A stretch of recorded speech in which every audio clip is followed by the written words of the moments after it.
Student class 4 chapter number 2 Hindi व्याकरण व्योम से हम पढ़ रहे हैं। चैप्टर नंबर 2 है वर्ण विचार। फर्स्ट लेक्चर में हमने पढ़ा था स्वर और व्यंजन के स्वरों के बारे में पढ़ा था, स्वर से बनने वाले शब्द और मात्राओं से बनने वाले शब्द के बारे में पढ़ा था। अब व्यंजनों के बारे में हम पढ़ेंगे। जिन वर्णों को बोलने में स्वरों की सहायता ली जाती है वे व्यंजन कहलाते हैं। एक बार फिर देखते हैं, जिन वर्णों को, जो वर्ण हम बोलते हैं उन वर्णों में बोलने में स्वरों की सहायता ली जाती है वे व्यंजन कहलाते हैं।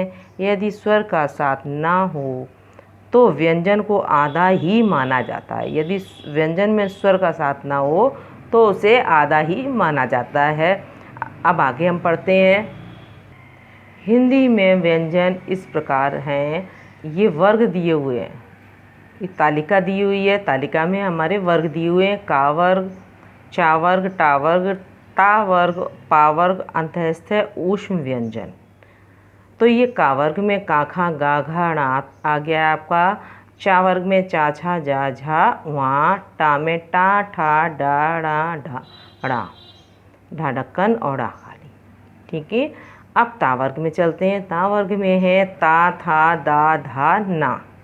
पा वर्ग में पा फा बा भा मा। अंतःस्थ है हमारे चार होते हैं। कौन कौन से चार अंतःस्थ होते हैं? या, रा, ला, हुआ। और ऊष्म व्यंजन जो होते हैं वो भी चार होते हैं, शा, शा, सा, हा। ये चार हमारे ऊष्म व्यंजन हैं और चार ही हमारे अंतःस्थ व्यंजन हैं। हिंदी में मूल रूप से 33 व्यंजन ही स्वीकार किए गए हैं। 11 स्वर होते हैं, 33 व्यंजन होते हैं। ड़ा, औड़ा, डा तथा ढा से आगत ध्वनियाँ हैं। ये इनको आगत ध्वनियाँ कहते हैं।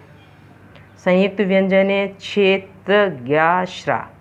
ये संयुक्त व्यंजन है, ये बनाए गए हैं, संयुक्त या यौगिक व्यंजन माने जाते हैं।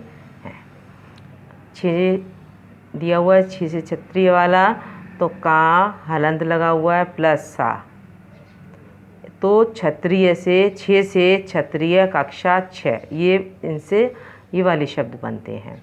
त्रा से हमारा बनेगा त्रिशूल और पत्र। ज्ञा से ज्ञान, यज्ञ। श्रा से श्रम, परिश्रम, विद्या।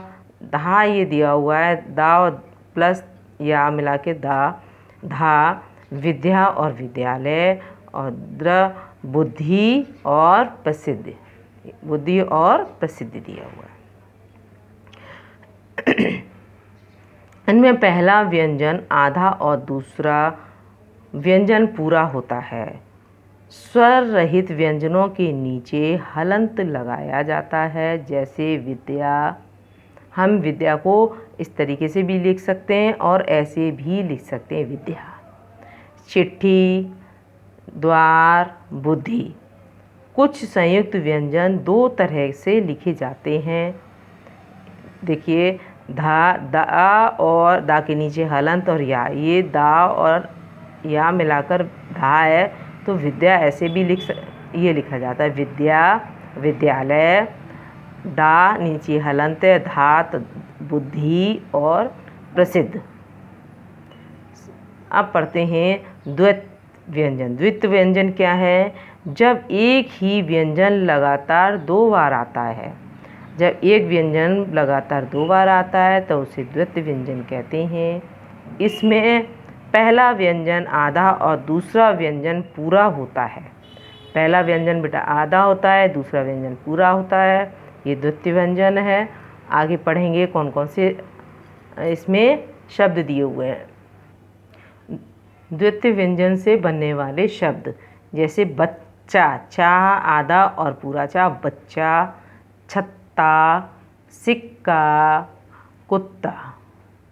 ये आधा आधा अक्षर मिलके जो बना है शब्द, यही द्वितीय व्यंजन है। इसके बाद बेटा आपके प्रश्न उत्तर हैं। आपको हिंदी सेकंड की न्यू जो सेकंड कॉपी बनाकर चैप्टर 1 और 2 के क्वेश्चन आंसर आप उसी में ही सारे करेंगे। इसके बाद सही के लिए सही और गलत के लिए गलत का निशान लगाएंगे। एक्सरसाइज दी हुई है, एक्सरसाइज की आपको इमेज बेटा भेज दी जाएगी और आप अपनी बुक में साफ साफ वर्क कीजिएगा। Thanks student.